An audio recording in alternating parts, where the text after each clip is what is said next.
matanggalan ng posisyon sa gobyerno at mawalang bisa ang kanyang pagiging senador. Bakit, mga kababayan? Ito po ha, buksan lang natin, mga kababayan. According kay Attorney Makalintal, wait lang ha, wait lang. Ito, mga kababayan, buksan ko lang. Ay, hindi na siya available. Deleted daw. Dinilit ng ano. Pero buti na lang at na-save natin. Ito po, mga kababayan, no, ipakita ko sa inyo ha, according kay Makalintal. Buti na lang na-save ko. Basahin nyo na lang po yan. Ayan po. Yan po ay sa Pilipinas Today na nakalagay. Campaign donation mula sa government contractors. Bawal, according kay Attorney Makalintal. Violation of the rule is an election offense which carries the penalty of 1 to 6 years imprisonment with no prohibition and disqualification to hold public office. Sabi ng veteranong election lawyer na si Romulo Makalintal. Naku po, mga kababayan, buti na lang naisip ko, ibinura pala ang post. Ito po'y galing sa Pilipinas Today, mga kababayan. Buksan ko lang ulit ha, mga kababayan. Sana, content isn't available at this moment.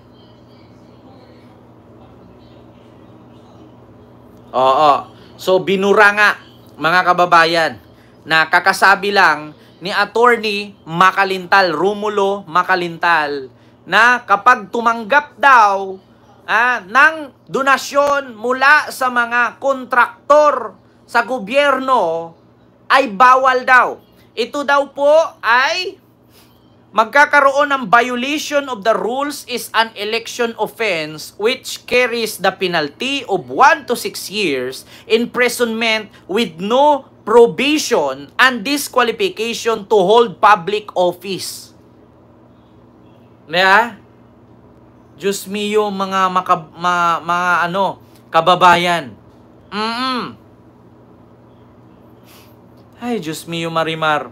So, ano nga ba itong issue, mga kababayan, kay Chis Escudero? Ito po yung issue, mga kababayan, na posible daw na matanggal sa posisyon si Chis at makulong ng halos 6 na taon kasi nga tumanggap daw ito. At ang sabi nga sa balita, mga kababayan, na almost 30 million daw ang donation ng isang construction company kay Chis Escudero nung siya ay gobernador pa ito sa kanyang lalawigan. Ito po. Ano nga ba itong company na to? Wait lang, may ads. Nagsalita na ang kumpanya, mga kababayan. Nagsalita na ang isa sa mga top contractor na sabit sa mga questionableng flood control project na siya rin kaibigan, kababayan at campaign donor pa ni SP Chis Escudero. So ito po, mga kababayan, campaign donor. Magkano ba ang ibinigay? Almost 30 million plus po yun. Campaign donor ni Chis Escudero noong 2022, isang construction company. Nagsalita na po. So sabi nga ni Attorney Romulo Makalintal na ito po ay may violation po. Na posible pong ikakulong ni Chis ito ng 6 years at matatanggalan siya at hindi siya pwedeng humawak ng anumang posisyon sa gobyerno dahil sa pagtanggap niya ng donasyon sa mga construction company na may kinalaman sa government project. Bawal po yun. Kasi bakit? Kasi alam nyo, sa totoo lang, mga kababayan, di ba, pag nag-apply ka ng seaman, lalo dyan sa Padre Paura, sa Maynila, para mauna ka sa pila, at para mapasok at makasampa ka, anong gagawin mo? Magbigay ka ng padulas. Ganun ang nangyari, mga kababayan. Sabihin niyo sa akin, hindi totoo. Sinong may mga kamag-anak seaman na pumunta ng Padre Paura dyan sa Maynila? Anong ginawa? Pagkatapos kumuha ng solas, pagkatapos nakapasa sa training lahat, nagbigay ng padulas para imbis na panghuli sa pila, mauuna. Ganun ang nangyari dito sa construction company na to. Nagbigay daw ito ng padulas. Kaya sila ay nakatanggap ng proyekto mula sa gobyerno kasi may padulas. Sir Joel CJ, ito po, pakinggan natin. Git ng kumpanya, malinis ang kanilang track record. Narito ang exclusive agenda report ni Joash Malimban. May official statement na ang Centerways Construction and Development Incorporated, ang kumpanyang pagmamayari ni Lawrence Chino Lubiano, na natuklasang isa sa mga campaign donor ni SP Cheese Escudero noong 2022 senatorial elections. Ang donation ni Lubiano umabot sa tumataginting na 30 million pesos. Sa pahayag ng kumpanya, sinabi nitong pasado sila lagi sa standards at specifications na required ng gobyerno. Never din daw silang humarap sa kahit na anong reklamo o kaso patungkol sa mga proyektong kanilang hinahawakan. Matagal na rin daw suportado ni Lubiano si Escudero dahil sa track record nito sa public service. Pero base sa pag-fact check ng Billionaire News Channel, tila hindi totoo na never naharap sa kahit na anong kontrobersya ang kumpanya. Base sa ilang local reports noong July 2022, minsan ang inimbestigahan ng sangguniang bayan ng Ginubatan sa Albay, si Lubiano at si Farida Co. Ang sabi ng construction company, lahat daw sila'y pasok sa standard at mga requirements sa government kaya nakatanggap sila ng project.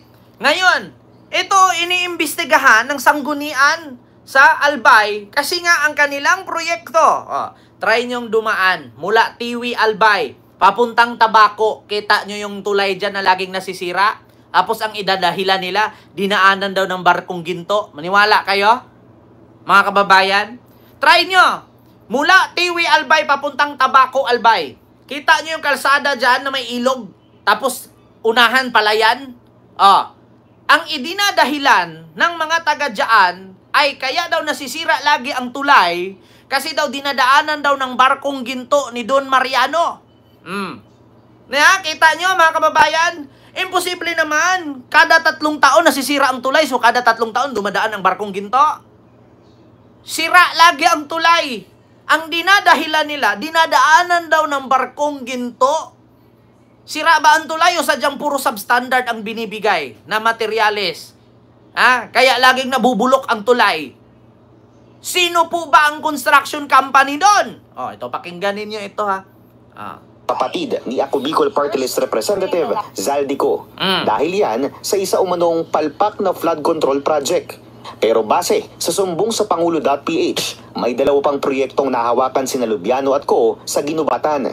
Isa na may target completion date na November 25, 2022 at nagkakahalaga ng halos 49.5 million pesos. At isa na may target completion date na June 20, 2023 na nagkakahalaga naman ng halos 99 million pesos. Sa kabuuan, mayroong mahigit 80 flood control projects na awarded sa Centerways Construction and Development Incorporated at may pinagsama-samang halaga na 5.1 billion pesos. Nakita ninyo? 5.1 billion ang naitanggap dito sa kaibigan ni Cheese Escudero na construction ni Lubiano. Pero ito'y iniimbestigahan ng Albay, yung iba ay puro palpak, yung iba hindi tapos, yung iba sira. Na umaabot ito lahat ng 5 billion na campaign donor ni Cheese Escudero. Mamatel at Emily, maraming salamat po sa yung 5 euro super sticker. Thank you so much po. 5 pound. Maraming salamat po. Kita ninyo mga kababayan? Bakit nga ba sinabi ni Attorney Romulo Macalintal na violation ito? Yung tumatanggap ng donasyon mula sa mga ito. Kasi palakasan po yun. Bawal po talaga yung ganun. Mga kababayan, kaya sabi ko sa inyo, tignan ninyo, mga kababayan, kanya-kanyang naglabasan yung mga baho nila. Kaya naman pala kung makapag tanggol kay Sara, sabi ko nga, bakit kaya pinagtanggol nito mga senador itong si Sara Duterte? Bakit kaya ayaw ituloy-tuloy itong trial? Bakit ayaw nilang busisihin itong mga confidential fund ni Sara? Hindi ba kaya may connection sila dyan? Nagtatanong lang po. Hindi ba kaya ganyan din sila? Mga kababayan, alam nyo na po sa sunod eleksyon, 2028, alam nyo na. Kaya nga po siguro, disclaimer lang, nagtatanong lang po, kaya nga po ba ayaw ninyo na ituloy na litisin, kalkalin lahat ng mga ebidensya na ipinasa ng House of Representatives dyan sa impeachment complaint laban kay Sara kasi kayo ay isa din katulad sa ganyang senaryo. Kasi pare-pareho kayo may mga problema. alam nyo, sa totoo lang mga kababayan, tayo'y niloloko na nitong mga politisyang ito. Bakit? Yung baho ni Sara, kaya tinakpan nila kasi may baho din sila. Di ba? Yung baho ni Sara, kaya ayaw nilang kalkalin, ayaw nilang buksan, ayaw nilang himay-himayin. Diretso nilang basura, i-dismiss. Kasi meron din sila. Lumabas na kay Marcoleta, lumabas kay Villanueva, lumabas kay Escudero. Sino pang sunod? 19 yun. Kung lumabas itong mga to, baka meron pang sunod. Naku po. May mga anomalya din kasi pala. Kasi pag kinalkal nila itong impeachment ni Sara, kakalkalin din ni Sara yung sa kanila. Kaya ngayon, no choice, kakampihan nila. Ganito lang naman mga kababayan Tell me who your friends are and I will tell you who you are. Kaya nga sabi ni Sara Duterte, gusto ko sa impeachment ko bloodbath. Kaya pala si Sara matapang. Gusto ko impeachment ko yung bloodbath. Kasi kapag ituloy ng mga senador, kakalkalin din ni Sara yung baho ng mga senador. Kaya na corner sila ngayon. Hawak sila ni Sara ngayon sa liig. Kaya ganyan sila ni Sara. Subukan ninyo. Tignan nyo, puppet ko kayo. 19 kayo ha. Ito, laglag ko to. Ito, pangalawa, pangatlo, pangapat, panglima, pang-anim, 7, 8, 9, 10. Meron pang 9 ulit. Kaya sabi ko sa inyo mga kababayan, kaya pala,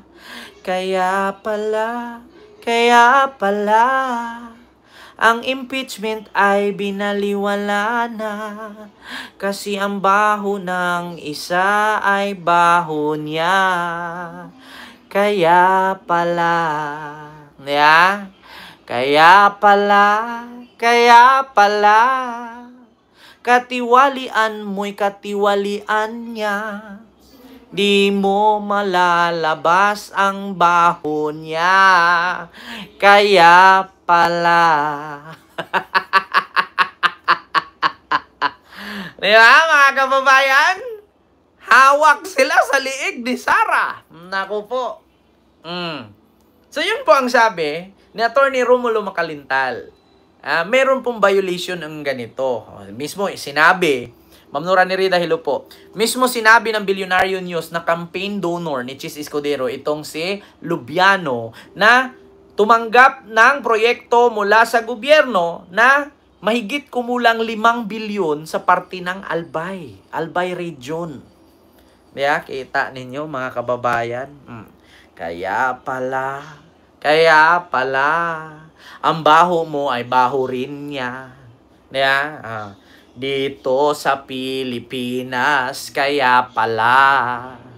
Ang baho mo ay baho rin niya. Mga baugbilat! Kaya pala, ang baho ni Sara ay baho din nila.